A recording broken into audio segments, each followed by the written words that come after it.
같이 나눠야 되는 거 아닙니까? 이익을 개인이 독점하거나 그런 거는 허용이 되지 않아요. 근데 공자가 뭐라고 하냐면 부가 나쁜 건 아니고 정직하게 부를 벌어라 이렇게 얘기했어요. 공자가 재물에 대해서. 그리고 공자를 따라다닌 가장 제1의 그 제자가 있는데 그 사람이 자공입니다. 공자 15년, 20년 동안에 자공이 다 물자를 됐어요.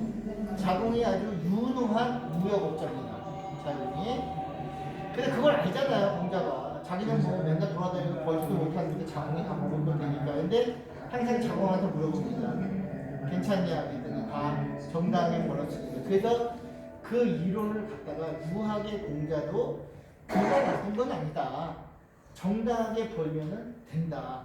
그 이론을 도입해서 지금 뭐 복부 저기는 배 난립니다. 중국의 화교 상인들은 해마다 이제 저게 석존제라고 하는 게 석존제, 추기석존제, 춘기석존제 이렇게 이제 봄, 가을 이제 향교에서 하시죠. 향교에서 이제 대정향교도 그렇고 이제 여기 제주향교에도 이제 딱 정해져 있습니다. 9월 며칠, 5월 며칠 정해져 있는데 여기도 마찬가지. 그날에 뭐 전 세계 화교들은 다 와가지고 저기 이제 그 절을 하죠. 뭐 알다시피 그 공자를 통해서 이제 중국하고 친해야죠. 장사를 해먹을 거 아닙니까? 그래서 그런 것, 그 공산주의에도 재부를 인정하는 그거를 공자를 교모하게 이용하고 있는 거죠. 그거. 물론 공자가 말씀하신 거는데 해석이 다르잖아요. 해석이. 그러니까 이게 유학이든 뭐든 고전이든 이 해석이 중요합니다. 논어는요 짧은 책입니다. 그 긴 책은 아닙니다. 나는 지금 역대 주석가의 논어가 제일 많습니다. 논어가 기백경제 기백권. 그러니까는 한나라 때, 당나라 때 중국 사람뿐만 아니라 우리나라의 논어 주석은요 다산 선생이 한 논어 주석이 탁월합니다. 중국 사람도 보고 아주 탁월하게 보거든요. 다산의 논어 주석을 한번 보시면 다 시중에 나와 있습니다. 아마. 아주 탁월한 그 시각적인 입장에서 논어를 해석했는데 아주 좋더라고요. 그 중국 사람보다 훨씬 좋은 것 같아요. 그 시대에 맞게 어떻게 해석하느냐가 문제인 거죠. 논어 자체도 중요하지만 그 다음이 중요하다는 겁니다. 그걸 공산주의는 그렇게 해석하고 있고요. 현대 우리나라의 유학은 어떻게 해석을 해야 됩니까? 고민이죠.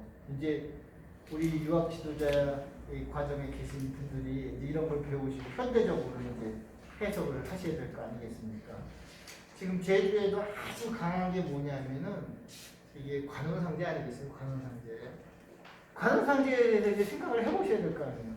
옛날에 뭐 묘를 파가지고 뭐 이장하고 뭐 그게 대해서 뭐 납골당을 만들고 쌍놈들이 하는 짓이라고 다들 얘기했지만 지금은 어떻게 돼? 지금은 누가 가서 벌초하고 누가 가서 맨날 그걸 관리를 할 겁니까?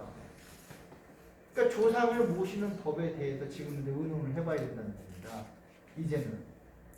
그리고 이제 제사 지내고 하는데 종손집에서 그걸 다 하고 종손 이제 뭐 거기 집안에 있는 여인네들도 어떻게 해야 됩니까? 이제는 뭔가 생각이 있어야 되고 또 정신은 다르지만 그 집안에 며느리로 오지 않았습니까? 옛날에는 조상 사당에 가서 절 한번 하고 끝납니다. 근데 며느리들이 다 제수를 만들었어요. 그런데 며느리들은 왜 들어가지도 못하게 합니까? 현대적으로 좀 이거 바뀌어야 된다는 거죠. 조상 모시는 데는 남녀 없습니다. 조상 문제인데 어린애 노인애 없습니다. 조상 모실 때 다 오셔서 조상을 모시고 절하고 제수가 페스티벌 아닙니까? 옛날에는 모이기가 힘들었으니까 그럴 때 한 번씩 모이는 건데 지금은 모이는 게 고통이란 말이에요. 그러면 안 되지 않습니까? 그러니까 해석을 하세요. 이제 조금 첫째 며느리 둘째 며느리 야 너 전 집에서 좀 붙여와. 붙여오든지 사오든지 그건 알아서 물어보지 마세요. 그거는 응? 너는 과일 좀 가져와. 뭐 어떻게 해든지 응? 그렇게 해서 이렇게 하든지, 응? 그렇게 하셔야지만 이게 이제 집안이 원활하게 돌아갑니다. 참 그 해석을 이제부터 고민도 하고 그걸 해야지. 지금 안 하면은 아휴, 집안 간에 분란 납니다. 분란 납니다. 요즘에 이게 분란 나는 거에 보면은 재산 문제 때문에 분란이 많이 나지 않습니까? 근데 재산이 몇십억 있으면 분란이 안 납니다. 그건 왜냐하면은 덩어리가 크는데 분란이 제일 많이 나는 게 1억 원 이하랍니다. 이게 말이 됩니까? 이미 사전에 증여든 상속이든 몇 억씩 다 받았는데 나중에 이제 다 타다 보니까 한 몇 천만 원 남았어. 그것들 때문에 분란 난다는 거예요. 이게. 이게 되겠습니까 이거? 그러니까 이게 사전에 재산들 잘 관리하셔가지고 다 말씀하시잖아요. 다 쓰고 가세요. 다 쓰고 가시고 만약에 안 되면은 어디에다 다 쓰실 곳을 미리 용처를 마련해 주세요. 자식을 주든지 뭐든지 간에 용처를 미리 마련하셔야지만 집안에 분란이 안 납니다. 정말로. 저희 집도 분란이 한 번 났어요. 5천만 원 때문에. 형님하고 잘 교통은 안 합니다. 아주 부끄러운 말씀이에요, 정말. 아이고 참 이런 것들을 이제 보면은 이제 저는 그래서 역대 주석가들 왜 그렇게 주석을 많이 남겼는가? 응? 그러니까 시대마다 공자님의 말씀이 다 다르게 해석할 수 있다는 거죠. 그거를 제일 해석을 너무나 어렵게 한 사람이 누구냐면 송나라라는 주자입니다. 이 사람은 공자의 말을 완전히 철학적으로 해석해가지고 신유학, 주자학을 새로 만들었어요. 완전히. 그 주자학이 직접적인 영향을 받은 사람이 퇴계 선생, 이황 선생이에요. 중국에는 주자학이 없습니다. 신주자학은 우리나라밖에 없습니다.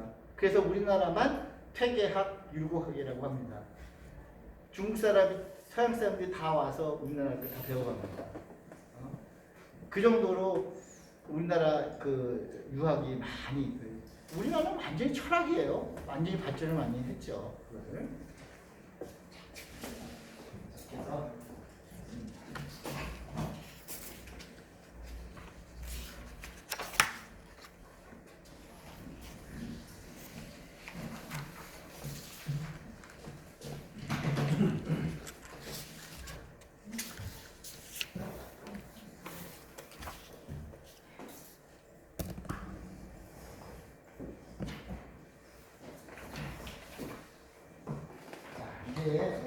아까 장공이 죽고 나서 이제 문제가 생긴 겁니다. 장공은 어리지만 자기가 가장 사랑하는 여인에서 낳은 아들을 왕위로 시키게 되는데 상황이 그렇지 않단 말이죠.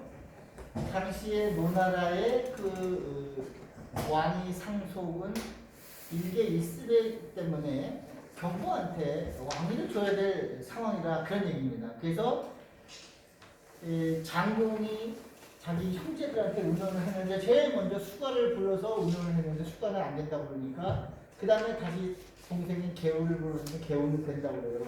그리고 개우가 수가를 처리하게 됩니다. 그러고 나서 장공의 소원대로 반이 왕위에 오르게 됩니다. 개우가 계속 지원을 했겠죠. 그렇지만 경보가 억울하잖아요. 자기 건데 결국은 경보가 이를 저지르게 됩니다. 이 반은 어렸을 때 이제 자주 양씨, 대부 양씨의 집에 자주 놀러 갔는데 그 양씨의 아리따운 아가씨하고 소꿉장난을 많이 했어요. 근데 당시 양씨의 말을 키우는 말 사육사 낙이라고 하는 사람이 있는데 낙도 그 아가씨를 좋아했단 말이죠. 근데 신분이 다르잖아요. 그래서 하루는 반이 이제 궁궐에 나와서 그 양씨 집에 그 아가씨를 보러 갔는데 그 말 사육사인 낙이 서로 이제 놀이를 하고 있어. 무슨 놀이를. 그걸 보고도 뚜껑이 열린 거예요. 그래가지고 죽을 만큼 팼어요. 신분이 다르니까 그럴 수 있잖아요. 그래서 낙은 이제 억울하지만 하여간 이제 앙심을 품었죠. 그래 가지고 이제 반이 왕이 돼버리니까 경보가 나그네들 사주를 한 거죠. 야, 죽여라. 너 내가 그 양씨 딸하고 결혼시켜 줄게.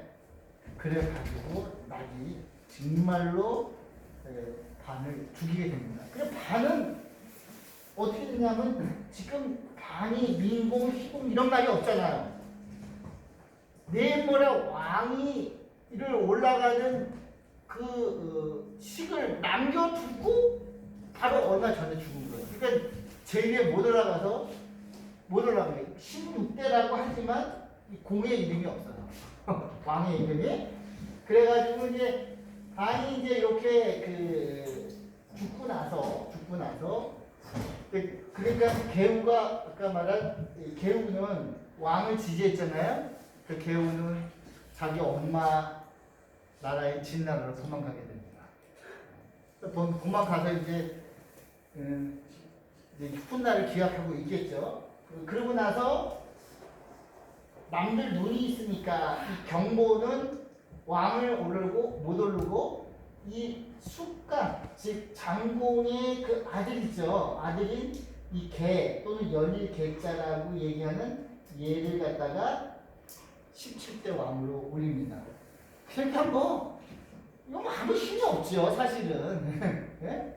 그래서 덩덕개비인 그래도 이제 직계 아닙니까? 왕손이니까 당연히 되고 경보는 뒤에서 이제 참 섭정을 하면서 나라를 하는데 이 경보가 누구냐면 이 애강이 이 장공의 그 첫째 왕비인데 어쨌든 간에 뭐 장공하고 사이가 안 좋았는지 자식이 없어요. 외롭잖아요. 근데 당시에 이 경보는요 키가 그냥 거의 팔척되고 하는 아주 호남아였답니다.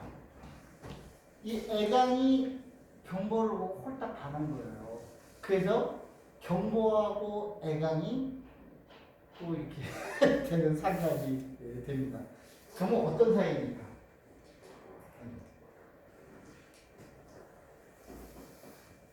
재수씨죠? 재수씨. 그렇게 되는 거 아닙니까? 그래서 애강하고 그냥 뭐 서로 죽고 못 살고 더더구나 이제 이 민공이라고 하는 약간의 덩덕개비 왕을 올리고 나서는 그 힘이 있으니까 노골적으로 그냥 궁궐에 들어와서 그냥 낮이고 밤이고 뭐 그런 짓을 벌이는 거예요. 그러니까 사람들이 이게 뭐냐 이렇게 이제 그 얘기가 되는 거죠. 그래 가지고 이게 민공이 이제 이런 사이가 되니까 이제 이 애강이 이제 채찍을 해요. 또 옆에서 아니 임시로 지금 얘를 올린 거지 원래 당신 자리 아닙니까? 당신이 왕을 해 이제 그럴까?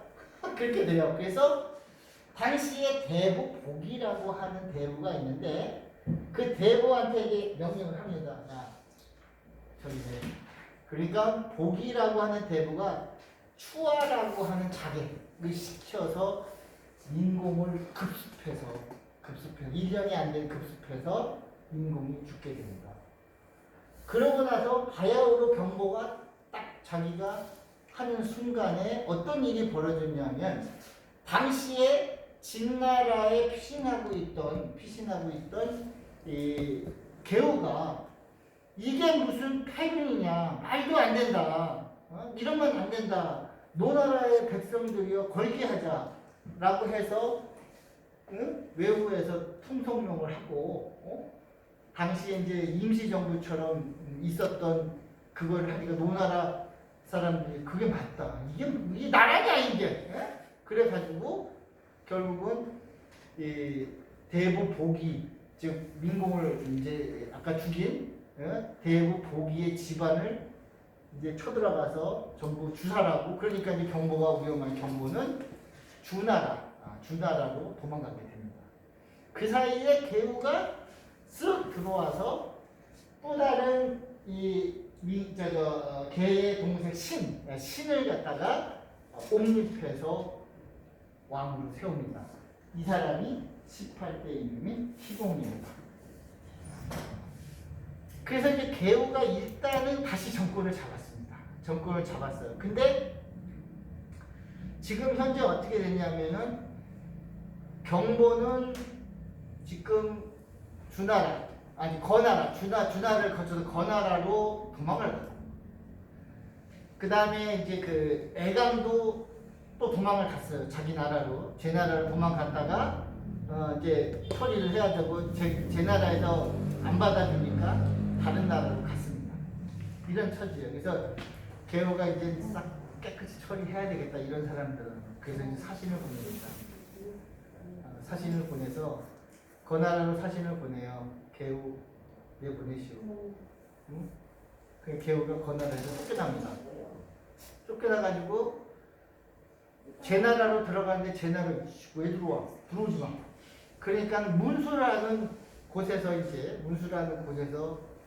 제발 이제 개우한테 괴롭히는 거예요. 잘못했다. 근데 개우가 당시 이제 사신을 하면 해사라고 하는 사신을 제 나라에 가는 사신인데 일부러 보낸 거예요. 쓱 지나가면서 얘기를 하면 똑같이 죽어라. 안 죽으면 당신 자손은 구족이면 한다. 그렇지만 지금 죽으면 자손은 보존해 주겠다. 이렇게 약속을 합니다. 경보가 하루 종일 고민하고 싹 죽습니다. 그러고 나서 제 나라에서는 당시에 제 나라의 왕이 누구냐? 황공입니다. 황공 아시죠? 유명합니다. 제 나라 황공이 제일 그 춘추 시대에 강한 왕 중에 하나인데, 아니 자기 집안에 애간이 아직 살아있고, 자기네 여인들이 노나라 가서 지금 개판을 쳐놨잖아요. 그러니까는 애강을 처리를 해야 돼요. 그 당시에 주나라에 가 있던 애강한테 사신을 보냅니다.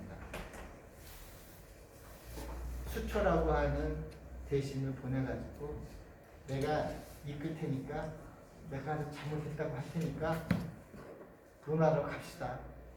그래서 수초의 손에 이끌려서 노나라로 갑니다. 노나라가 딱 보이는 강에 국경이 있는데 거기서 수초가 딱 얘기를 합니다. 지금 노나라로 가서 뭐 하겠어? 깨끗하게 정리합시다. 그냥 슬쩍 말을 꺼내더니 하룻밤 하루낮을 울고 새벽이 돼서야 그 소리가 그쳤다. 목매어 죽은 거죠. 그래서 바로 이걸로 이 아주 정말 패륜적인 노나라의 그 7대에 거친 일이 이제 끝나게 됩니다. 희공은 왕이 되고자 한 일도 없는데 왕이 됐잖아요. 그리고 이제 개우 삼촌이죠. 삼촌이 정리를 하니까 고맙잖아요. 그래서 개우 보고 이제 얘기를 합니다. 삼촌, 당신이 나라를 좀 날 대신으로 좀 다스려 주시오. 그래서 상상을 하시려고 했어. 상상. 재상 이런 말이 있어. 상상이라는 말은 잘 안 쓰는데 아주 내 꼭대기에서 마음대로 해라 그런 얘기예요. 그래서 개우가 얘기합니다. 폐하, 저는 두 분의 형님을 죽인 사람입니다. 두 분의 형님을 죽인 사람인데 내가 어떻게 이 나라의 재상이 되겠냐? 말이 되느냐? 나는 오히려 벌을 받을 사람이다. 이렇게 얘기해요. 그러니까 희공이 감동, 또 감동, 이렇게 얘기하잖아요. 그래서 그리고 난 두 분한테 얘기를 했다. 만약에 죽으면 그 자손들을 내가 보존해 주기로 얘기했다. 그러니 내가 원하는 것은 돌아가신 두 분 형님의 자손들을 좀 걷어달라. 그랬더니 형제가 내 우애도 죽고 감동했고, 그래서 어떤 일을 했냐면 나중에 이제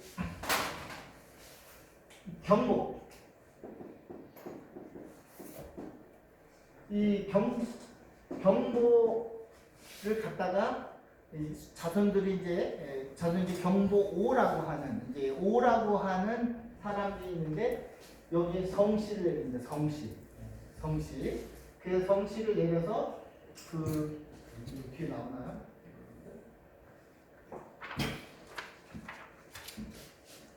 여기가 맹손이라고 한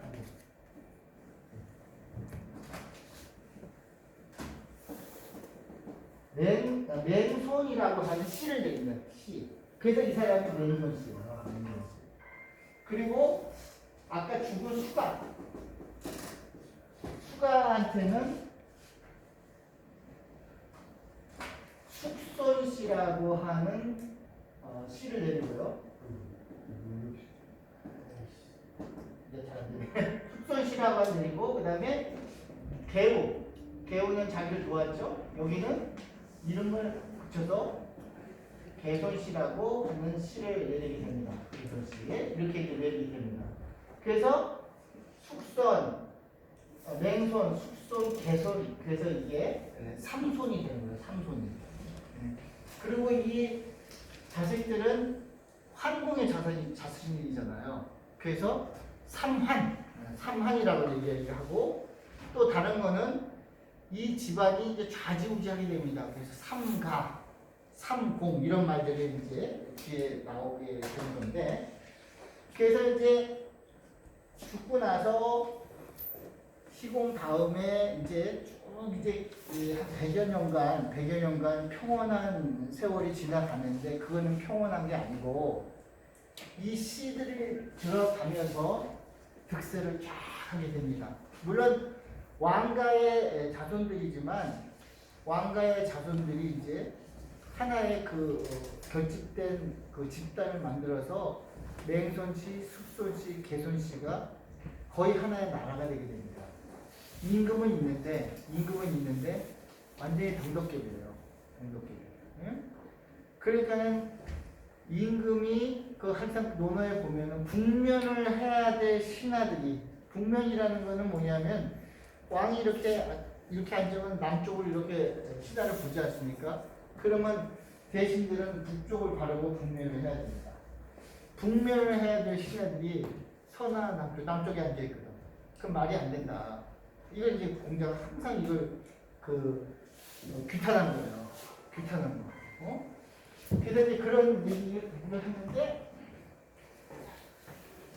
정리를 해서 마지막에 이제 이 역사를 다 얘기했고요. 7페이지 한번 보겠습니다. 7페이지.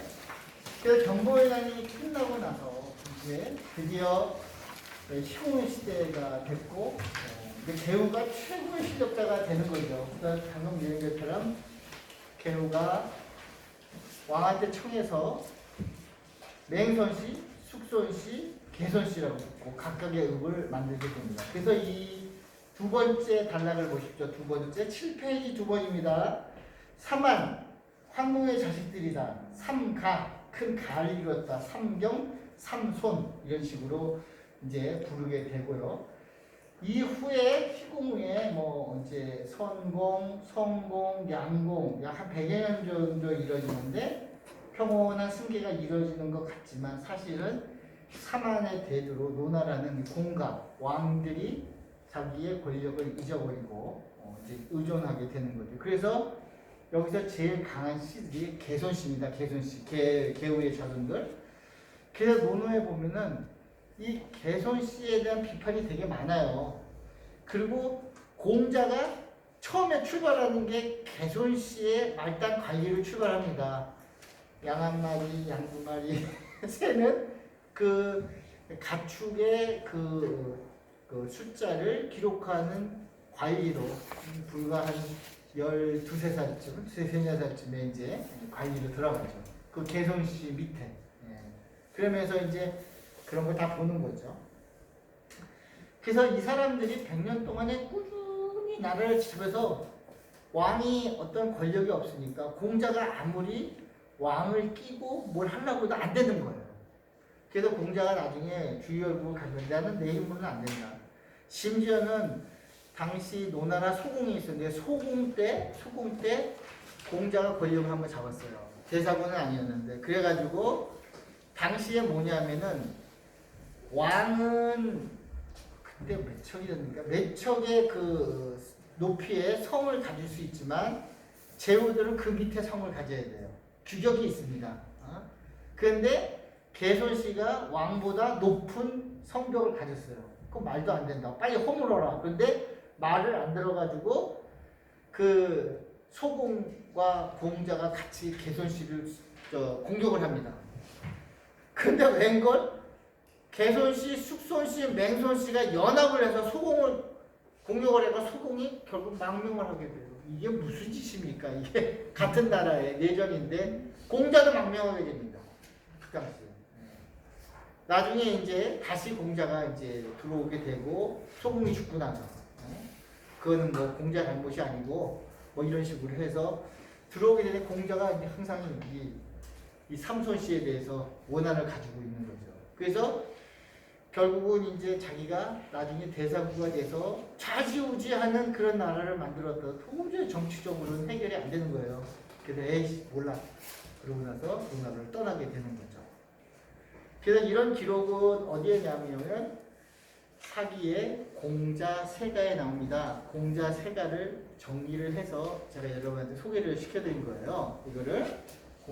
그래서 여기 지금 이제 태사공은 이제 사마천이 얘기했는데 이렇게 얘기했어요. 공자가 옛날에 전에 들은 말이 있는데 심의 노도지세라 심하다다 노나라에 쇠퇴하며 사수지간 은는여라. 사수지간이 왜 이렇게 시끄러우냐.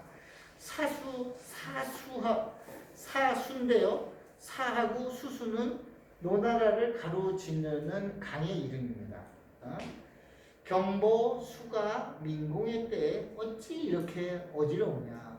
경보가 난을 일으키고 수가가 그걸 거부해서 죽게 되고 민공이 시해를 당해서 죽게 되고 이게 어찌 이러느냐. 그리고 은공, 환공 때 은공이 아까 그 자기 동생한테 시해당한 거 아니에요. 환공의 아들인데. 그리고 이 환공 이런 때들이 어찌 이렇게 어지러우냐. 그 다음에 그 쭉 나가다가 그 얘기가 나오는데 친공, 소공, 소공이군. 오히려 그 친척들이 소공을 공격해서 소공이 도망가게 되는 일이 어떻게 벌어지느냐. 이런 일이 이제 하면서 의량의 예절은 본받을만 하지만 이 벌어진 일은 어찌 이리 슬픈가. 그 안에서 예적인 면은 우리가 배울 수 있지만 그 노나라의 그 처절한 그 역사는 참 안타깝다 이렇게 이제 평을 하고 있습니다. 물론 나중에 공자세가 끝에 가서 이 말이 더 나오는데 이것이 이제 공자가 이 전에 만약에 이제 공자가 이 공가의 어떤 그걸 가졌으면 되게 잘 될 것이라고 생각했는데 불행하게도 그걸 못 가졌습니다. 구원에서 설명을 드리면요.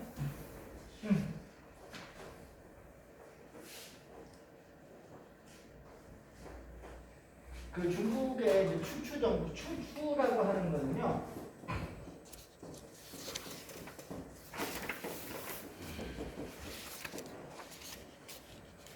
그 춘추라고 하는 거는 뭐냐면 이제 주나라가 있죠. 주나라가 있었는데 주나라가 춘추전국을 다 있는 겁니다. 주나라가 있었는데 주나라 이제 영왕 때 이 나라가 급격히 쇠퇴합니다. 아까도 얘기했지만 주나라가 굉장히 안타까운 게 너무 근친상간을 많이 해가지고 주나라 스물 몇 살 죽어요 왕이.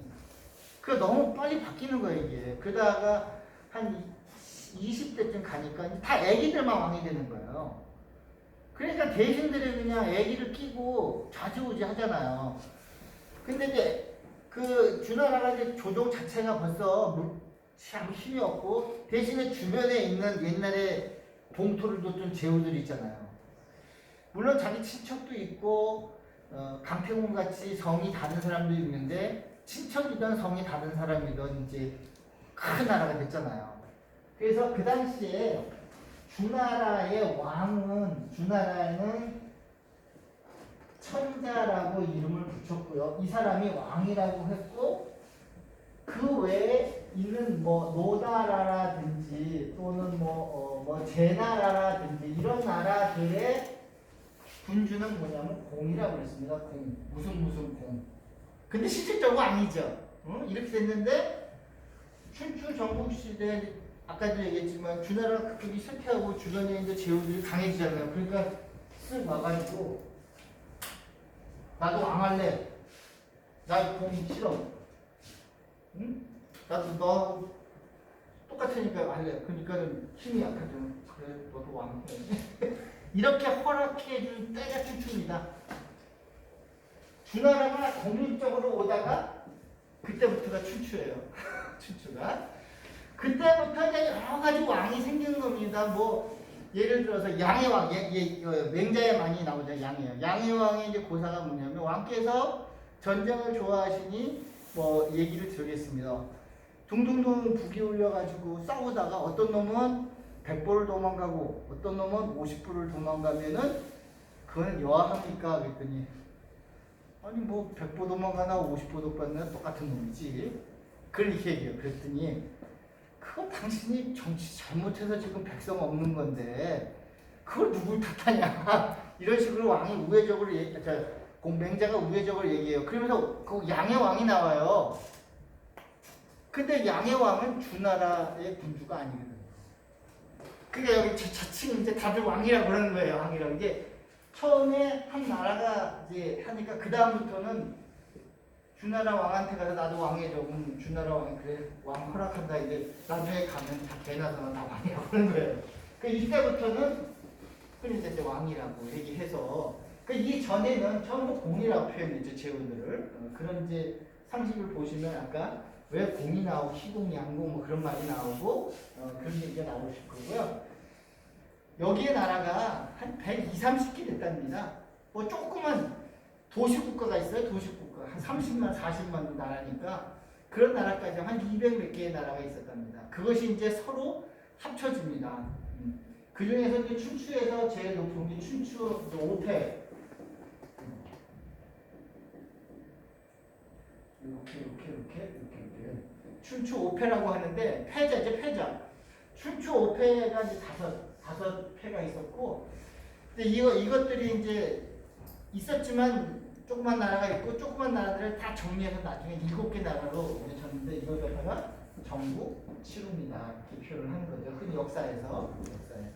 여기 전국 칠후 중에 있었던 나라가 진나라고, 진나라가 이제 나중에 통일을 하는 그런 때가 돼서 이게 이렇게 되는 거예요. 공이라고 하는 말이 이제 그런 의미를 가졌다 이렇게 보시면 되겠습니다. 이게 이제 노나라의 이거 처절한 역사고요. 노나라 공자 태어나기 전에 이미 100년 전에 노나라의 어떤 권력이 나라에 있지 않고 이미 다른 삼가에 있었기 때문에 공자가 아무리 자기가 조정해서 뜻을 펼치려고 해도 맹손, 숙손, 개손시에 반대에 맞춰서 도저히 뭘 할 수가 없는 거죠. 대사부라는 재무부 장관이 아주 강력한 벼슬을 가진데도 불구하고 결국은 끝이 다른 나라로 가고 공자가 70살 때 노나라로 다시 돌아옵니다. 노구를 이끌고 공자가 이제 75세에 죽는데요. 공자도 상당히 오래 살았죠. 옛날에 보면 2배 사는 거예요. 근데 이 5년간에 돌아와서 5년간에 공자의 지금 저술이 다 일어나는 거예요. 사서 삼경 저술이 지금 그게 그 시경, 서경, 역경 다 했죠. 그 다음에 춘추 삼경, 춘추도 다 썼죠. 춘추 이제 나중에 그거는 후대 주석인데 춘추 좌전, 춘추 공량전, 춘추 곡양전 이렇게 이제 쓰이는 그거고. 그 다음에 이제 삼례, 주례, 의례, 예기 이런 것도 이제 공자가 다 어느 정도 정리를 하게 됩니다. 그게 그 외에도 이제 논어에 대한 얘기가 본격적으로 물론 그 이전에 다 이제 후학들이 그거 정리를 했겠지만 그런 것도 본격적으로 이제 정리가 되는 거죠. 그게 뭐 공자는 정치인이니까 교육자입니까? 교육자. 공자는 정치인이에요. 평생을 자기가 내 뜻을 받아달라고 군주들한테 그러니까 설명하죠. 제자백가들은 다 그렇습니다. 맹자 내 뜻을 받아줘 하면서 맨날 돌아다니는 사람이에요. 근데 안 받아줬죠. 아무도. 받아준 사람이 딱 받아준 사람이 한 사람이 있어요. 그게 누구냐 하면 이사. 진나라의 재상 이사. 그 다음에 진나라의 그 이사의 친구인 한비자. 그 이사는 한비자가 너무 똑똑하니까 자기 그걸 뺏길까봐 자기 친구인데 동문서화가 친구인데 독살했죠. 그거를 이사를. 그래서 한비자의 저술이 한 두세 개밖에 없어요. 근데 진나라의 진시황이 한비자의 그걸 딱 보고 나서 어디서 이런 사람이 있느냐 감탄을 했다는 거 아니에요. 이사가 옆에서 저러면 안 됐는데 그래서 결국은 그렇게 죽었다는 얘기인데 이때까지 모든 것들이 어떤 설명가들이 항상 부당한 때 가서 다 얘기를 했지만 그것이 잘 먹혀 들어가지 않았던 특히 육아는 그게 안 되는 거죠. 뭐 지금 뭐 이 모든 것들은 옛날에도 그렇지만 법가사상밖에 없어요. 법가사상. 나라를 다스리려면 법치를 해야 되니까 법가사상만 됐고 도가 육아 무슨 가지를 해도 아무리 해도 다 먹혀 들어가지 않았다. 지금 그런 것들이 이제 현대 와서 이제 그런 것이고 아까 이제 공산주의에 대해서 얘기했지만 중국에 이제 저도 이제 중국 사람하고 가끔 토론을 하는데 여기 나와 있는 중국 사람들은 그래도 좀 나아요. 근데 들어가면 다시 또 공산당 되겠죠. 중국은 지금 14억 한 2천만, 3천만 정도 되는데요. 공산당원이 8,800만 명이래요. 8,800만 명. 이것도 2년 사이에 지금 800만 명 이런 건데 아시겠지만은 중국의 그 역사는요. 이건 사실적으로 왜 중국이 저렇게 됐느냐 이 생각하시면 한 5분만 얘기할게요. 많이 얘기 안 하고요. 1921년에 중국 공산당이 설립이 됩니다. 1921년에 상해에서 10사람의 중국 공산당 있는데 뭐 진독수 그럼 마오쩌둥은 사실 아무것도 아니에요. 그 사람은 상해에서 무슨 그 출판하는 그런 인물이고 그 당시에 제일 강했던 진독수라고 하는 전도시우라고 하는 사회주의자가 있습니다. 그 사람이 공산당의 창시자예요. 그리고 공산당 역사에 보면 진독수가 제일 먼저 나와요. 근데 상해에서 10사람이 모이기로 했는데 발기인은 모이기로 했는데 그게 노출이 돼가지고 못 모입니다. 그 나중에 다른 데서 모여서 이제 했는데 어쨌든 간에 그걸 기준으로 이제 그 공산당 그걸 성립을 합니다. 그러다가 이제 지금 저 만주사변이 일어나서 저 일본 침략이 이루어졌잖아요. 상해 침략이 이루어지고 우리 제주도에 알뜰비행기가 23회 출격을 했대요. 상해로 비행기 갔다 왔다 가까우니까.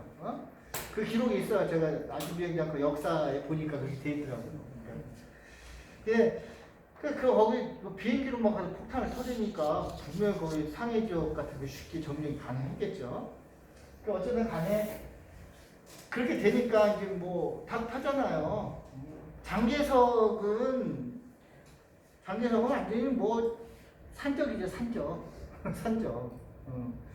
청나라 망하고 나서 무주공산이니 돈 있고 사병 있고 이런 사람들이 군대를 훈련시켜서 그 지역을 장악해가지고 왕처럼 군림했잖아요. 그런 사람들이 군벌 아닙니까? 그러니까 동군벌, 남부군벌인데 남부의 군벌이 한 7개쯤 이랬는데 나중에 그거를 싹 정리를 한 사람이 장개석입니다. 장개석이에요. 북방에는 누가 했냐면 이름 저 있는데 그 아들만 기억해요. 짱슈에랑이라고 장항량이라고 바로 서한 사건을 일으킨 사람. 그 장개석이 붙잡은 사람 있잖아요. 북방에 엄청난 군벌입니다. 거기가. 사실은 만주에 그 일본 애들이 쉽게 침략을 못했던 거는 그 국방 군벌 때문에 그러거든요. 근데 군벌은 돈만 있으면 돼요. 평양하면 돼. 침략해보든지 안 해도 상관없어요. 나라가 뭐 한국은 상관없으니까. 그런데 이제 장개석이가 그걸 하면서 거기에 이제 이론적인 근거나 그걸 좀 한 사람이 순원입니다. 손문 선생. 손문 선생이 기분은 나쁘지만 얘를 설득을 시켜야지만 나라가 어떻게 될 것 같아요. 그래서 장개석이한테 야, 국민당 만들어서 우리 한번 나라를 위해서 해보자. 손문 선생하고 장개석이 뜻이 잘났지만은 겉으로는 비슷한 거죠. 그런데 아시다시피 청나라 만화에서 원세계, 위엔시카이, 예? 원세계가 손문 선생한테 쓱 와가지고 야 내가 청나라 크로스 할 테니까 나를 초대 총총으로 해줘 이렇게 얘기했어요. 그래 당신이 초대 총총 해. 그렇게 약속을 했어요. 그때 대신에 발기의 임시 총통은 손문 선생이 해라 이렇게 합의가 된 거예요. 그런데 손문 선생의 임시 총통이 딱 되고 나서 이제 약속대로 너 총통하는 이 새끼야 무슨 소리야 나 그런 약속한 적 없어. 그리고 자기가 황제 돼버렸어. 청나라를 이룬 정통 황제라고 해서 북쪽에는 위안시카이를 중심으로 한 그런 황실 덩덕개비 같은. 그리고 그게 망하고 나서 부위를 일본 애들이 데려다가 만주에다 만주국을 세우고 남쪽은 장개석이하고 손문선생이 그러게 되니까 손문선생이 이제 그 쫓겨난 거죠. 일종의 위안시카이 쫓겨났잖아요. 그래서 손문선생이 일본으로 망명했어요. 그러니까 장개석이가 군벌이잖아요. 그러니까 내가 국민당에 있는 정통 당수다 이렇게 나와버린 거죠. 그래서 그때부터는 장개석이가 국민당 총수가 돼버렸어요. 근데 지금 계속해서 이 시기에 1915년부터 계속해서 이제 문제가 생기니까 이 틈에 이제 중국 공산당이 들어오고 계속 그렇게 된 상태에서 일본 애들이 이제 본격적으로 상해까지 침략을 하니까 이거 안 되겠다 하고 그래서 공산당이 그래서 이제 명분을 제공하는데 우리가 이데올로기로 하지 말고 일단 캉을 즉 이 일본을 없애고 그 다음에 어떻게 얘기하자. 그래가지고 제1차 국공합작이 생깁니다. 제1차. 그래서 국공합작이 생기고 하니까 1923년에 공산군이 생겨요. 공산군이 생기고 1925년에 제2차 국공합작이 생겼냐. 이런 식으로 생기는데 이렇게 보니까 장개석이 이렇게 보니까 얘네들이 좀 안 될 것 같거든. 무장시키면 안 될 것 같아요. 그래가지고 무슨 사변을 일으키죠. 그래서 중국 공산당을 몰아내죠. 그랬더니 아니 뭐 서로 싸우자고 놓고서 왜 우리를 그러느냐. 그래가지고 쫓겨가지고 공산군을 전부 규합해가지고 25년인가 26년인가를 무창봉기를 만들어요. 무창봉기. 최초의 공산당 봉기입니다. 우창에서 공산당 하는데 무참하게 장개석 군에게 진압이 되고 공산군 10만 명이 죽습니다. 당시에 몇 명 없는 공산군이. 그래가지고 쫓겨가지고 저기 이제 정문산으로 쫓겨가요. 정문산이라고 하는. 정문산에 쫓겨가니까 한 3만밖에 안 돼요. 그 많은 군대 다 죽어버리고. 그래서 3만을 어떻게 하든 정문산에 하다가 거기서도 도저히 안 돼가지고 이제 서쪽으로 쫓겨갑니다. 그래서 그 옆에 존이라고 했는데 중국말로 쭈니입니다. 쭈니. 그걸 공산당이 중요한데 쭈니에서 공산당 영수들이 다 모입니다. 그때 이제 마오쩌둥도 모이면서 왜 무엇이 잘못됐느냐. 이거는 지도부가 잘못했기 때문에 우리 동지들이 다 죽었다. 우리 지도부는 당연히 비판을 받아야 된다. 그러면서 자아 비판하고 거기에 있던 이제 기존에 있던 지도부가 싹 해체되고 나온 사람이 누구냐? 바로 마오쩌둥입니다. 아무것도 없던 마오쩌둥. 그래서 마오쩌둥, 모택동을 중심으로 해서 그러면 어떻게 해야 되냐? 우리가 여기서 최대한 민심을 살리면서 좀 기다려야 된다라고 하는데 거기서 이제 먼저 이렇게 하려고 했는데 장개석 군대가 계속 추격을 했죠. 그래가 도망가죠. 그 도망가서 지금의 여러분들이 아시는 운남 그 위에로 가면은 산서성, 감숙성 그리고 시안 근처까지 무려 1년, 2년을 거친 대장정을 이제 그게 이제 공산당 역사에 자기네들이 프라이드를 갖는다고 하는 겁니다. 그게. 그래서 그렇게 됐기 때문에 공산군이 이때 만들어지고요. 49년에 10월 10일 날 걔네들이 말하는 신중국이라고 하는 것이 성명이 됩니다. 신중국. 그래서 중국은요, 중국군이 없어요. 중국은 중국 해방군이라고 얘기하고요. 그 다음에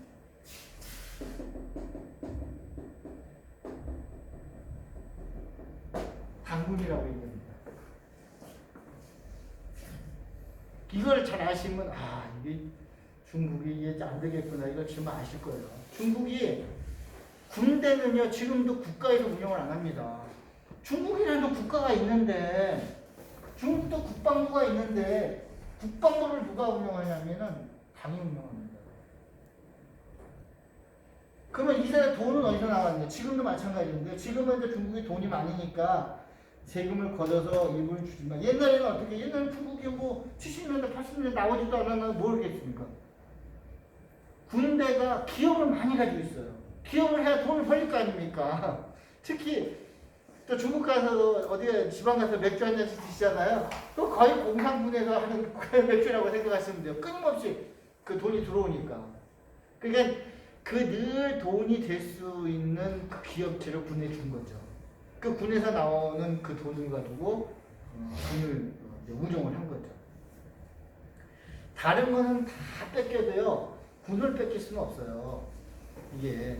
그래서 두 가지예요. 중국의 최고 지도자들을 왜 주석이라고 그러냐? 당의 그러니까 당의 제일 높은 사람이 주석이잖아요. 그리고 공산당이 절대로 버릴 수 없는 건 군이에요. 그래서 군사위원장을 반드시 겸해야 돼요. 주석이. 그래서 그게 이런 이유예요. 북한 애들이 똑같이 따라하고 있죠. 그래서 이런 것이 문제고요. 다른 얘기하면 이해가 쉬우실 거예요. 지금 시진핑이 어떤 일을 하냐면 지금 공산당이 모든 걸 지배해야 되잖아요. 경제도 지배해야 되잖아요. 그러니까 기업체에 당 조직을 만들어라. 행정부에 다 있어요. 저희들 교류하는 학교에도 근데 교장이 있고 총장 옆에 당서기가 다 있어요. 뭐 총서기, 단과대학 당서기 이게 다 있거든요. 그런데 외국 기업은 그렇게 아니잖아요. 그 외국 기업은 당위원회를 만들고 공회라고 하는 걸 만들었어요. 공회는 다른 말로 하면 일종의 노동조합 같은 거예요. 근데 중국에는 노동조합이 불분명해요. 노동조합에 공회라고 하는데 회사에는 공회가 있고 그러니까 중국에서 운영하는 거는 공회하고 당위원회가 다 따로따로 있어요. 두 개가. 근데 외국 기업에는 당위원회는 없고 공회가 있습니다. 공회가 당위원회를 하죠. 근데 외국 기업은 왜 안 만드냐? 시진핑이 그런 거예요. 완전 착각이잖아요. 외국 기업인데. 외국 기업에 공산당 기구를 만들라는 거예요. 지금 그렇게 가고 있어요. 근데 안 따라갈 수가 없잖아요. 근데 우리나라 시안에 삼성 반도체 공장이 있고 그 다음에 우시가 무석인데요. 남경에서 한 100km 좀 떨어진 곳인데 거기에 그 SK 하이닉스가 있습니다. 마트 쪽에 큰 게 두 개 있어요. 우리나라 들어가면서 중국 기업한테 굉장히 환영을 받았어요. 투자조차 왜 환영을 받았냐면은 중국의 정책에 따라온다는 가서 공회를 만들었어요. 우리나라 베이징 시엔차이 그 현대자동차, 북경 현대자동차는 우리나라는 다 공회가 있어요. 근데 공회하고 사이가 좋으니까 노동쟁의가 안 일어나요.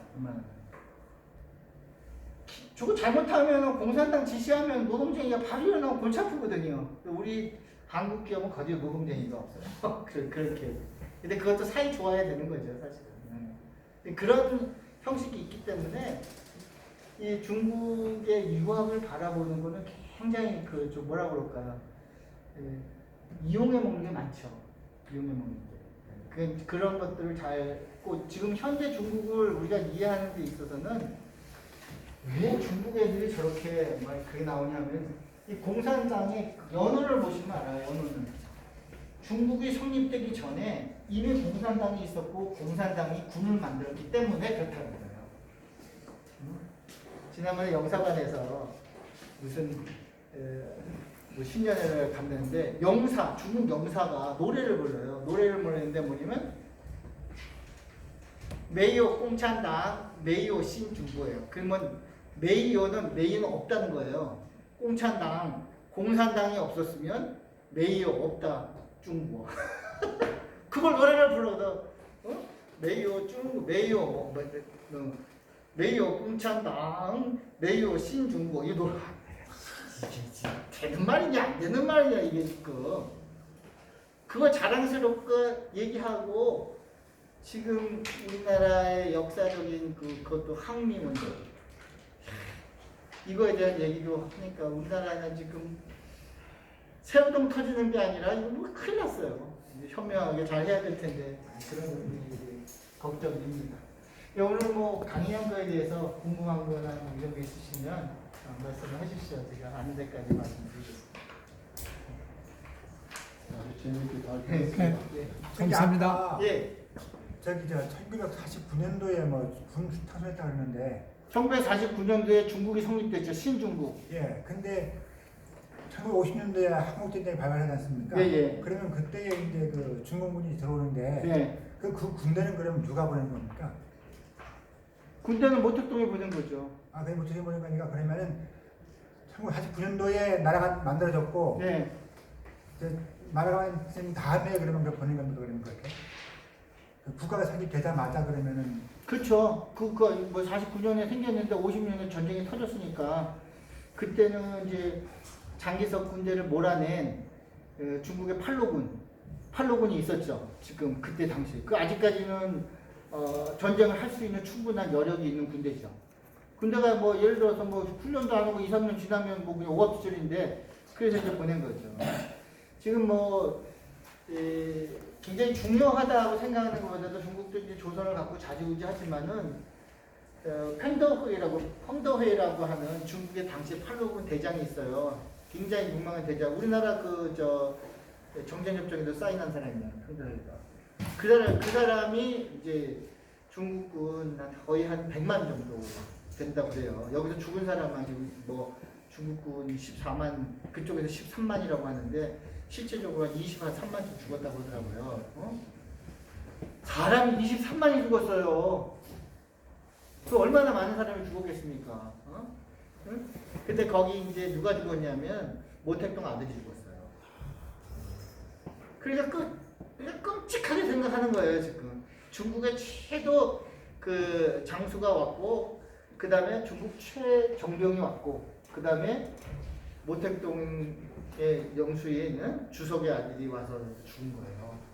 그러니 조선이 각별할 수밖에 없죠. 그러니 김일성이도 그거에 대해서 엄청나게 감사를 했고, 그거에 대해서 중국에서 밀접한 관계를 유지할 수밖에 없는 거예요. 이게 보는 시각에 따라서 여러 가지인데, 그러니까 그런 것들을 잘 파악하면은 될 것이고, 조선족은 중국 사람이죠. 그죠? 조선족은 중국 사람이에요. 조선족은 중국 사람이니까 중국 사람으로 대하시면 됩니다. 뭐 이해는 가지만, 응? 여기 이제 나온 분들도 다 마찬가지. 그러니까 그런 것들을 잘 하셔서 조선족 만날 때 말 함부로 하지 마세요.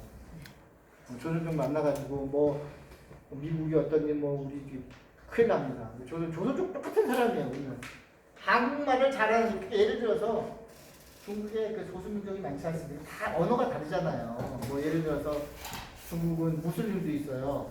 그 티베트 사람은 티벳말도 쓰고, 그러니까 티베트 사람은 티벳말 쓰고, 조선족은 조선말을 하고, 한족은 중국말을 하고, 이런 차이로 보시면 돼요. 다 똑같은 중국 사람이니까. 근데 다 공산당 위에 들어갔고요. 여기에 보통 나온 사람은 제가 보기에 한 80~90%는 거의 지식인이죠. 인텔이라고 하는 그 사람들이니까 뭐 이중적인 있어도 공산당에 가까운 사람이라고 보시면 돼요. 그 말을 조심하셔야 돼요. 물론 중국 가셔도 조심하셔야지만 여기도 조심하셔야 돼요. 중국에서 많이 쓰이는 카카오톡 같은 거 있잖아요. 그거 위챗이라고 하는데 위챗이 로봇 인공 AI 기능이 있어요. 인공 AI 기능은 뭐냐면은 그 단어를 이렇게 올리잖아요. 야 어디 간다 어디 간다 이렇게 올리잖아요. 거기에 혹시라도 몇 가지 단어가 들어가면 위챗이 계정이 딱 닫혀버려요. 그 예를 들어서 뭐 공산당에 대한 비판적인 얘기가 올라간다든지 어떤 사람이 외국인이 군사시설 가까운 데서 위챗 신호가 잡히잖아요. 바로 차단돼요. 그 굉장히 다 보고 있어요, 정보. 그러니까 그런 것도 이제 그 정도로 감시가 되고요. 그 넓은 땅에 거의 뭐 10m 정도의 카메라가 다 있대요. 그러니까 이제 지문이 필요 없고 안면 인식으로 다 하니까 쑥 돌아다니면 어디 돌아다니는지 다 아는 거예요. 그리고 중국의 AI 안면 기술이 세계 최고예요, 솔직히. 감시하려고 만들었는데 정말 세계 최고예요. 따라갈 수가 없어요. 그러니까 가서 조심하셔야 돼요. 우리도 우리 돈 떨어지면 환불 주시면 안 있잖아요. 다 CCTV. 중국은 뭐 CCTV가 아니라 뭐 다 그 이상이니까 한번 그런 것도 생각해 보셔야죠. 네, 오늘 강의 여기까지 하겠습니다. 감사합니다.